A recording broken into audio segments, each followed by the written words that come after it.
సోనియా గాంధీ గారితో ఎక్కడ తేడా వచ్చింది సార్? ఆమె కూడా ఓదార్పుగానే మనకు పర్మిషన్ ఇచ్చిందంటే అసలు దూరం వచ్చేదే కాదు. అసలు ఆవిడకు ఎందుకో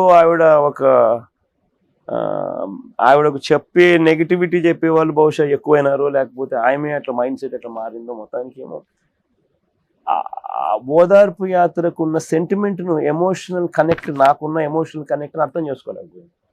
ముగ్గురం ఫైనల్గా ఆవిడకు రిక్వెస్ట్ చేసి కన్విన్స్ చేసి ఖచ్చితంగా ఇంకా ఒప్పించేదానికి ముగ్గురం పోయినాం. ఆమె ఎంతసేపు ఉన్నా లేదు అందరినీ ఒకేసారి పిలిచండి,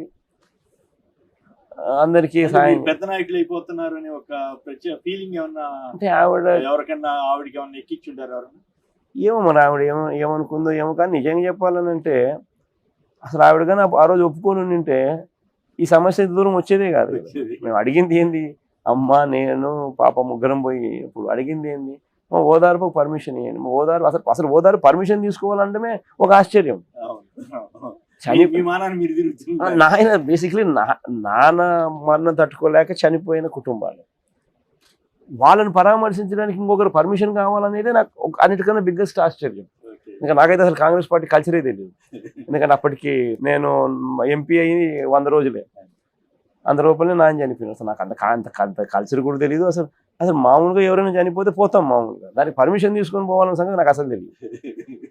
దానికి మనకు ఎమోషనల్లీ మనం మాట చెప్పాము, నాయన చనిపోయిన ప్రదేశంలో మాట చెప్పినాము, ఆ మాట నిలబెట్టుకోకపోతే ఎలా అనేది మనసును కదిలిస్తూ ఉండేది. ఆవిడకేమో అది అర్థం కాదు. ఆవిడ ఎంతసేపు ఉన్నా దాన్ని వేరే యాంగిల్లో చూసేదేమో నాకు తెలియదు. కానీ అందరినీ ఒకే చోటుకి పిలిచి, రాజశేఖర రెడ్డి గారు ఎట్లయితే టాల్ లీడర్ గా అయిపోయారు మీరు కూడా అవుతారని కొంతమంది చెప్పారంటారు. ఈవెన్ రోసీ గారు కూడా ఒక దశలో ఎమ్మెల్యేలు నెలొద్దని ఇట్లాంటివన్నీ చెప్పారు. తర్వాత కిరణ్ కుమార్ రెడ్డి గారు వచ్చిన తర్వాత కూడా ఇవన్నీ జరిగినాయి కదా. బేసిక్ అదే ఆవిడ చెప్పింది కాబట్టి వీళ్ళంతా న్యాచురల్ గా వీళ్ళంతా ఫాలో అప్ చేసి ఉంటారు. కానీ కేవీపీ గారు మీకు చెప్పారట కదా, వద్దు మనం వెళ్తే ఇబ్బంది అవుతుంది, ఇబ్బందులు వస్తాయని చెప్పారంటారు. బేసిక్లీ నేను మాట ఇచ్చిన తర్వాత ఏమైనా చెప్పచ్చు. నేను మాట ఇచ్చిన తర్వాత మాట ఎందుకు ఇచ్చినావు అని చెప్పి నువ్వు అడిగితే ఆ రోజు స్పర్ ఆఫ్ ది మూమెంట్. అసలు హెలికాప్టర్ చాప్ నాయన చనిపోయిన ప్రదేశానికి వెళ్ళినాం. 10 రోజులు 20 రోజులు కూడా కాల, కిందికి నడుచుకుంటూ వస్తా ఉన్నాం. అది చూసిన తర్వాత టాపిక్ ఆఫ్ డిస్కషన్ నాన్న మరణం తట్టుకోలేక ఇంతమంది చనిపోయినారు, ఆత్మహత్యలు చేసుకున్నారు అనేది టాపిక్ ఆఫ్ డిస్కషన్. అది మనసులో ఎందుకో ఇట్లు తిరుగుతా అనేది. కిందికి వస్తానే కండోలెన్స్ మీటింగ్, దాదాపుగా సుమారు కొన్ని వేల మందితో కండోలెన్స్ మీటింగ్ కింద జరుపుతాను. అప్పుడు నాకు మాట్లాడేదానికి నేను మైక్ తీసుకుని నా టైం వచ్చినప్పుడు నేను మైక్ తీసుకొని మాట్లాడేటప్పుడు ఎమోషనల్గా చెప్పిన, చనిపోయిన ప్రతి కుటుంబము నా కుటుంబ సభ్యులే, వాళ్ళ ఇంటికి ప్రతి ఇంటికి నేను వస్తాను, తోడుగా ఉన్నానని చెప్పి వాళ్ళకి భరోసా ఇస్తానని చెప్పిన.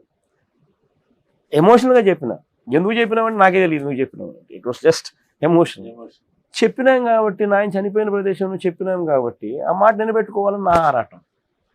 అది వీళ్ళకి అర్థం కాదు.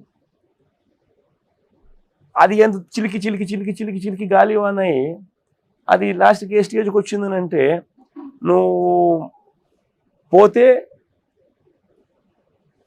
నిన్ను ఇబ్బందులు పెడతాం, నువ్వు ఉంటే మాట తప్పాలా, ఉండు నీకు కేంద్ర మంత్రి పదవి ఇస్తాం, ఇంకోటి ఇస్తాం, ముఖ్యమంత్రి తర్వాత చేస్తాం, ఈ రకరకాలుగా ఇవన్నీ. But at the end of the day అవన్నీ ఏమొచ్చినాయి కదా దేవుడు ఎరుగు. అవి తీసుకున్న వాల్యూ ఉండదు. ఇక్కడ క్రెడిబిలిటీ పోయిన తర్వాత, ఇక్కడ విశ్వసనీయత పోయిన తర్వాత, ఆయన చనిపోయిన ప్రదేశంలో నేను మాట చెప్పిన తర్వాత, అప్పుడు నేను అమ్మ పాప వాళ్ళ ముగ్గురం వచ్చినాం. నేను వచ్చిన తర్వాత మేము ముగ్గురం మాట్లాడాం. నేను అమ్మకు ఒకటే చెప్పిన, మా 2 దారులు ఉన్నాయి. ఒక దారి అయితే మాట తప్పమంటున్నారు, పదవులు ఇస్తామంటున్నారు. రెండో దారి పోతే మాట మీద నిలబడతాం, పదవులు రావు, బహుశా ఇబ్బందులు కూడా పెడతారు. బట్ మాట మీద అయితే నిలబడతాం. నాన్న మాట మీద నిలబడతాడన్న పేరే మా నాన్నకు ఉంది. అల్టిమేట్గా అందరం ఏదో ఒక రోజు చనిపోతాం ఉన్నారు. చనిపోయిన తర్వాత మన గురించి ప్రజలు ఏమనుకుంటారు అనేది వాట్ విల్ లీవ్ బ్యాక్. ఆ మాట నేను అన్నప్పుడు పాప, అమ్మ, భారతీయ ముగ్గురు కూడా నాకు సపోర్ట్ చేసినారు. లేదు నీ ఆలోచనే కరెక్టు, మాట చెప్పిన తర్వాత మనం గట్టిగా నిలబడాల్సిందే, చేయాల్సిందే, తప్పేం కాదు నువ్వు చేసేదాన్ని. సో దాని తర్వాత అసలు జరిగిన వెంటనే నిజాయితీగా ఉన్నాం.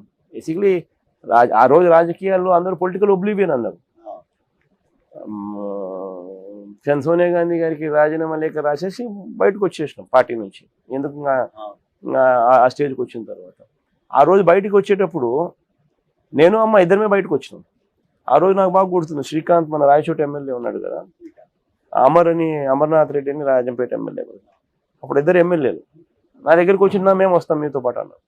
నేనన్నా నాకే నా పొలిటికల్ జీవితం నాకేందో నాకే తెలియడంలా, నువ్వు నాతో ఫాలో అవుతున్నావు శ్రీకాంత్, వద్దు శ్రీకాంత్, నా దేవుడు నన్ను ఆశీర్వదించినప్పుడు కావాలంటే వస్తువులే, లేదు శ్రీకాంత్ వద్దు, నాదంటే నేను ఒక మాట చెప్పిన మాటకు అయితే అయింది, లేకపోతే ఇలా తినేదానికైతే ఏం లేని పరిస్థితుల్లో ఏం లేము కదా, రాజకీయాలు చేస్తే న్యాయంగా చేస్తాం, ధర్మంగా చేస్తాం అని చెప్పి వచ్చేసినాం. దేవుడు ఆశీర్వదించినాడు, ప్రజలు దీవించిన, ఆ తర్వాత కథ అంతా మీకు తెలిసింది. అయితే కేవీపీ గారు కానీ లేదా ఇంకా కొంతమంది చాలా మంది కాంగ్రెస్ లో ఉన్న మీ అభిమానులనండి, వైఎస్ఆర్ కుటుంబ అభిమానులనండి, రాజశేఖర రెడ్డి గారు చాలా సన్నిహితం, వాళ్ళందరినీ మీరు ఎంతవరకు కలుపుకోగలుగుతున్నారు? వాళ్ళు వస్తారంటారా? వాళ్ళు వస్తే మీరు తీసుకోగలుగుతున్నారా? లేదు వాళ్ళు వచ్చే పరిస్థితి కొంతమందికి ఏమైనా ఇబ్బంది ఉందా? కేవీపీ అంటే చాలా సన్నిహితుడు కదా, ఎందువల్ల మళ్ళీ మీ ఎదురు కలిసే అవకాశం ఏమైనా ఉంటుందా? చూద్దాం. బేసిక్లీ ఏంటంటే వీళ్ళంతా ఆ రోజుల్లో మనతో పాటు బయటికి రాలేకపోయినారు, రమ్మని కూడా మనం ఎప్పుడు అడగలేదు. కారణం ఆ రోజుల్లో సోనియా గాంధీ నిర్ణయానికి మాట తప్పినా పర్వాలేదు, సోనియా గాంధీతో నిర్ణయం ఫాలో కమ్మని చెప్పిన అడ్వైస్ చెప్పిన వాళ్ళలో వీళ్ళంతా కూడా ఉన్నారు. అంటే మన మంచి వాళ్ళు అనుకునేది ఏంటంటే వాళ్ళు అనుకునేది ఏంటంటే అది మంచిని, మాటలు గిట్లు అయినది ఏముంది కానీ సోనియా గాంధీ చెప్తా అన్నప్పుడు నువ్వు ఎందుకు విభేదించాలి ఆమెతో అనేది. సో శ్రేయోభిలాషులు అందరూ ఏమనుకుంటారని అంటే న్యాచురల్గా అందరూ కూడా మన లైన్ ఆఫ్ థింకింగ్ లేక రారు. ఆ కేటగిరీలో తను అక్కడే. మీరు ఎట్లా వేరు చేయగలిగారు ఈ కష్టాలు, ఈ ఇబ్బందులు వీటన్నింటినీ అధిగమించడం? బేసిక్లీ నేను బాగా గట్టిగా నమ్మేది ఏంటంటే డెస్టినీ.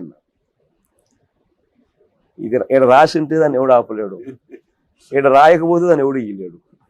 ఈ గతంలో జరిగిన ఒక సంఘటనలో తుని ఘటన జరగగానే చంద్రబాబు గారు మీ మీద ఆరోపణ చేశారు, రాయలసీమ రౌడీలు అన్నారు, కడప రౌడీలు అన్నారు. అట్లాంటివి జరిగినప్పుడు మీకు ఏమనిపిస్తుంది? చంద్రబాబు నాయుడు గారు నైజం చూసినప్పుడు ఒక్కొక్కసారి నిజంగా అసలు ఈయన ముఖ్యమంత్రి సీట్లో కూర్చునేదానికి కాన్షియస్ అసలు ఎట్లా పర్మిట్ చేస్తుందని చెప్పి నాకు అనిపిస్తుంది. ఎందుకనంటే ఆ సీట్లో కూర్చున్నప్పుడు కొంచెం కాన్షియస్ అనేది లేకపోతే మనుషులు రాక్షసులు అవుతారు. నీ రాజకీయ అవసరం కోసం అవతలోని మీద బండలేయడం, అవతలోని మీద అబాండాలు వేయడం, లాస్ట్కి ఏమైంది? ఇప్పుడు ఎవరు దాంట్లో వీళ్ళు ఎంక్వైరీలు చేసినారు కదా, అవన్నీ ఏం తేలినాయి? తెలుగుదేశం పార్టీ కార్యకర్తలు ఉన్నట్టుగా తేలుతాను. అందుకని అలా కోల్డ్ స్టోరేజ్లో పెట్టారు. ఎక్కడున్నారంటే రాయలసీమలు. ఎందుకుంటారు రాయలసీమలు? ఎందుకుంటారు? ఎక్కడుంటారు? ఎంత అన్యాయం అంటే ఈయన తప్పు చేస్తాడు, అవతలోని మీద బండలేస్తాడు.